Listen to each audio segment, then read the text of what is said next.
हम चुनाव आयोग से मांग करते हैं कि जिस तरीके से लोकतंत्र का गला यहाँ बीजेपी के कैंडिडेट या जो लोग वोट रहे हैं लगातार उनके फोन टेप लोगों से बातचीत करके लोगों को प्रलोभन देना, ये एफआईआर बनता है।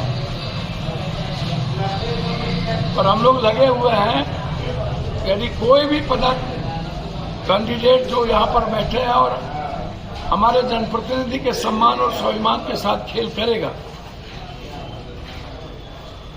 और पैसे का लोभ दिखाना चाहेगा, जो नियम के मुताबिक बिल्कुल गलत है, संविधान और कानून के नियम के मुताबिक। मेरा बिल्कुल आरोप है कि यहाँ पर वीडियो अनपदाधिकारी पीएमपीओ जो मनरेगा देखता है, वो लोग चुनाव को प्रभावित कर रहे हैं।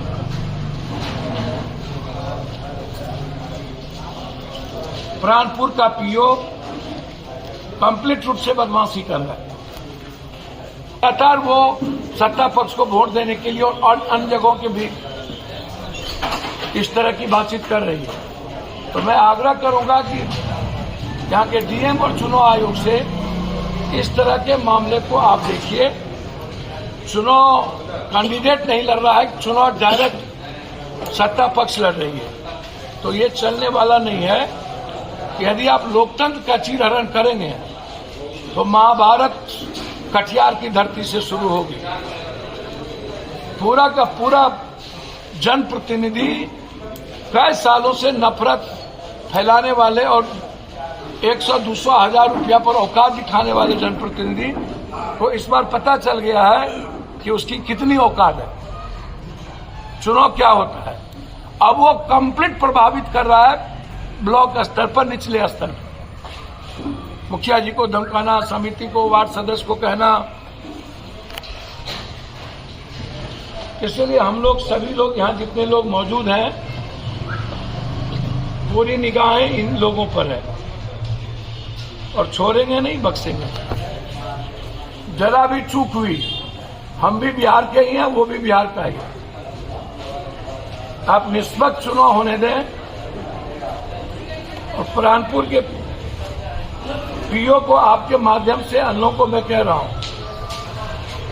हमको छेड़िए नहीं, छेड़िएगा तो छोड़ेंगे भी नहीं। और फिर नीतीश कुमार जी का स्वभाव है शांत है, थोड़ा सा पेशेंस, अब उम्र हो गई है, कभी कभी पेशेंस लूज स्वाभाविक मनुष्य का स्वभाव बन जाता है।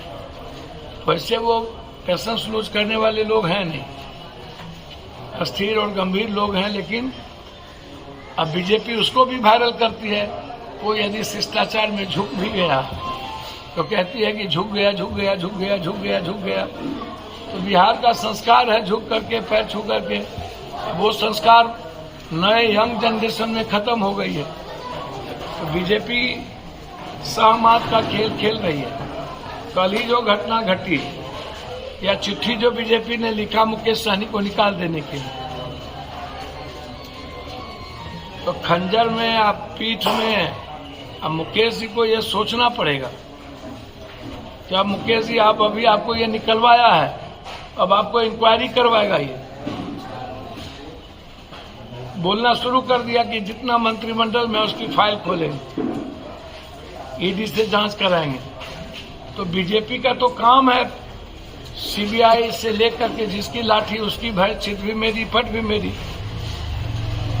नीतीश कुमार जी गठबंधन धर्म का पालन कर लिए, लेकिन मांझी साहब तो आप तो बहुत गलबैया कर रहे थे, आप और मुकेश जी। तो ऐसे समय में मुकेश जी के साथ आप अकेला हो गए। कल के दिन आपको कहां बकसने वाली है बीजेपी, आपको भी तोड़ेगा और जदयू को भी तोड़ेगा। एजेंडा है अकेला बीजेपी की सरकार बनाने।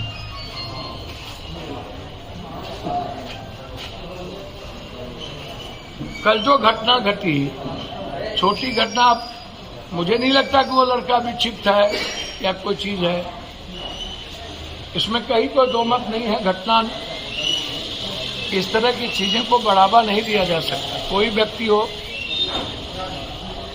इससे बिहार और देश के पर असर पड़ता है। गुस्सा बट नेचुरल है कि गुस्सा है, गुस्सा तो देश में है। 50% से ऊपर जो वोट है वो बीजेपी के खिलाफ पड़ता है। 33-40% वोट ही बीजेपी के पक्ष में मैनिपुलेशन करने के बाद जाता है। गुस्सा तो कश्मीर से कन्याकुमारी है, रोजगार के सवाल पर, पेट्रोल डीजल के सवाल पर, महंगाई के सवाल पे किसानों को मार देते हैं। और किसानों के लिए ना मंडी, ना बाजार, ना किसानों, और बिचौलिया के द्वारा मिडिल क्लास से लेकर सबका अनाज खरीद लेते हैं। और पूरा शोषण, महिलाओं का बलात्कार हो रहा हो, गैस से लेकर के सब्जियां महिलाएं खरीद नहीं पा रही हो, नफरत और गुस्सा है। नीतीश कुमार जी लगातार शराब से लोग मर रहे हैं, या लगातार बड़ी से बड़ी घटना उनके जिले से लेकर सभी जगह घटना घट रही है। आकर के बैठे हुए हैं, कोई सूद लेने वाला नहीं है। अभी तक आपने थाना प्रभारी पर आपने इंक्वायरी नहीं की है, आपने उसको हटाया नहीं। तो इसका मतलब क्या है? इसका मतलब है कि कहीं न कहीं करोड़ों करोड़ रुपया में ऊपर से नीचे मामले को दबाने की कोशिश हो रही है। तो हम तो हाई कोर्ट और सुप्रीम कोर्ट तक जाएंगे इन 2-3 घटनाओं को लेकर। हमें याद है एक बार जहाज डूबी थी तो सिंधिया जी आए थे, माधवराव सिंधिया, और इतनी बड़ी घटना के बाद प्रशासन छुट्टी ला दिए और मस्त रहे। बिहार दिवस से लेकर के यूपी दिवस था, और इन लोगों को फुर्सत ही नहीं है। जो जसवाल जी या राधा मोहन जी या जो लोग मोतिहारी बेतिया, जहां महात्मा गांधी ने सत्याग्रह किया था, नीलगाय से लेकर के कई सारी आजादी की लड़ाई में, मुझे लगता है कि एक बड़ी बिहार की आजादी की लड़ाई वहां से शुरू करनी होगी। इन जमीन माफियाओं के खिलाफ एक बड़ा अम्ब्रेला और फोकस हो चुका है, जिसमें सबसे ज्यादा पैसा नेता पदाधिकारियों का इन्वॉल्व है। माफिया और दलाल ये चारों, लेकिन पैसा इन्वॉल्व। तो हम सुप्रीम कोर्ट और हाई कोर्ट भी जा रहे हैं इन मुद्दों को लेकर के भी। यदि सरकार ने जहाज के मुद्दों पर कुछ नहीं की तो मैं मिलूंगा डेलीगेशन जहाज रानी मंत्री से भी। हम सरकार से आग्रह करेंगे और खासतौर पर बीजेपी से, आप कदम ब कदम हम तो हाथ जोड़कर करबद्ध आग्रह करेंगे मांझी साहब से कि मांझी साहब, पड़ोसी में आग लगी है, पछिया चलेगा तो आप भी नहीं बचिएगा। बीजेपी जैसे चाटुकार और धूर्तों की और झूठ फरेबी बोलने वाली पार्टी, कभी प्रिया पटेल को मंत्रिमंडल से निकाल दिया, कभी रख लिया, कभी निकाल दिया, और फिर चुनाव आई तो रख लिया। इसके पहले संजय सहनी के बाप को अपमानित किया, पिता को अपमानित किया, और जरूरत आई तो संजय सहनी को साथ लाकर अभी मंत्रिमंडल में रख लिया। कोई ऐसा सगा नहीं जिससे बीजेपी ठगा नहीं से है, और वो गुस्सा कल दिखा। मैं धन्यवाद देना चाहूंगा नीतीश कुमार जी को, तो उन्होंने संयम से काम लिया और बच्चों पर कोई कार्रवाई कम से कम नहीं करने का आदेश दिया। ये सुरक्षा में चूक कैसे हुआ, नीतीश जी को समीक्षा करने और भारत सरकार समीक्षा करे। वो बच्चे वहां तक पहुंचे, बच्चे परेशान थे। एक बच्चा रोहित था जो विपिन अग्रवाल का 14 साल का आत्महत्या कर लिया, इतना परेशान था। तब दुनिया में ऐसी घटना, भगत सिंह से बड़ी हिम्मत उसने दिखा दी। इससे बड़ी घटना दुनिया में हो क्या सकती है? बाप के न्याय के लिए बच्चे ने आग लगा लिया। कभी कल्पना करिए आप आंख बंद करके। यह वो स्वाभाविक गुस्सा है युवाओं का, छात्रों का, किसानों का। यह लगातार जो गुस्सा बढ़ रही, लेकिन इस ऐसे तरीके, इसके पीछे वो बच्चा ही नहीं होगा, कुछ कारण होगा, उसकी जानकारी समाज के बीच आनी चाहिए या उसको बच्चे के लाना चाहिए। और इससे बड़ा बड़प्पन नीतीश जी ने दिखाई। क्षमा मांगना और क्षमा करना ये दुनिया में सबसे बड़ी महानतम से महानताओं का व्यक्तित्व का काम होता है। लेकिन हम नीतीश कुमार जी से आग्रह करेंगे, जो गुस्सा लगातार, नफरत और जो सोशल मीडिया पर कैंपेन आपके खिलाफ चल रहा है, आपको इसको जरूर गंभीरता से देखना चाहिए।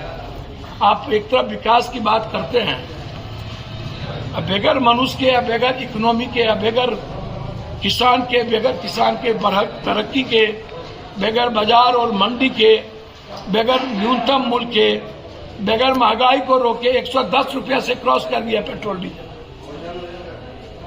1158 रुपया हो गया गैस। अब इस पर गंभीरता से सोचनी चाहिए। हम लोग की लड़ाई महंगाइयों के खिलाफ जारी है। हम लोग की लड़ाई, हम कोशिश करेंगे इन सब की फाइल बने बिहार में, उसमें मैं लगूंगा। हाईकोर्ट और सुप्रीम कोर्ट भी जा रहा हूं।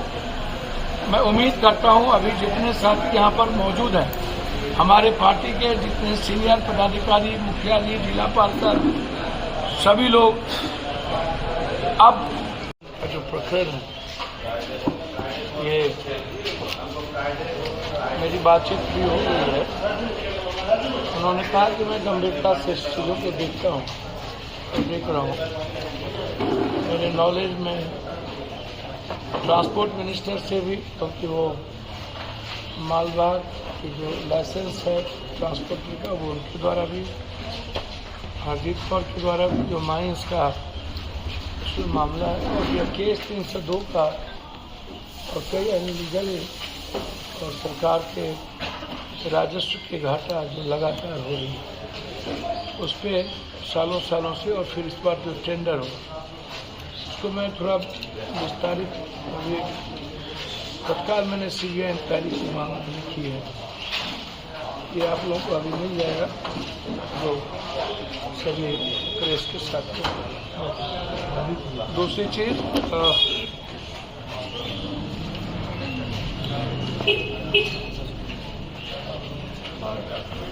मैं कई बार कहा हूँ, जो लगातार नफरत की राजनीति देश और प्रदेश में चल रही, मुझको पता नहीं कि मुख्यमंत्री जी किस दबाव में, किस कारण से कई मामलों में चुप है। मैंने कल मकियारी में हरसिद्धि और चिड़ैया की जो घटना है, उस पर विस्तार पूर्वक मैंने प्रकाश झा जी से भी, अन्य लोगों से भी कहा है कि ये इससे बड़ा जुर्म दुनिया में कुछ नहीं हो सकता। कई मंत्री इन्वॉल्व हैं पवन अग्रवाल के मर्डर में। भाजपा के अध्यक्ष राजेंद्र गुप्ता, पूर्व मंत्री अवधेश गिरी जी, जब पवन अग्रवाल की हत्या हुई थी तो भाजपा के वर्तमान जिला अध्यक्ष राजेंद्र गुप्ता को 72 घंटा थाना में रखा गया, बाद में ऊपर के फोन से उन्हें छोड़ दिया।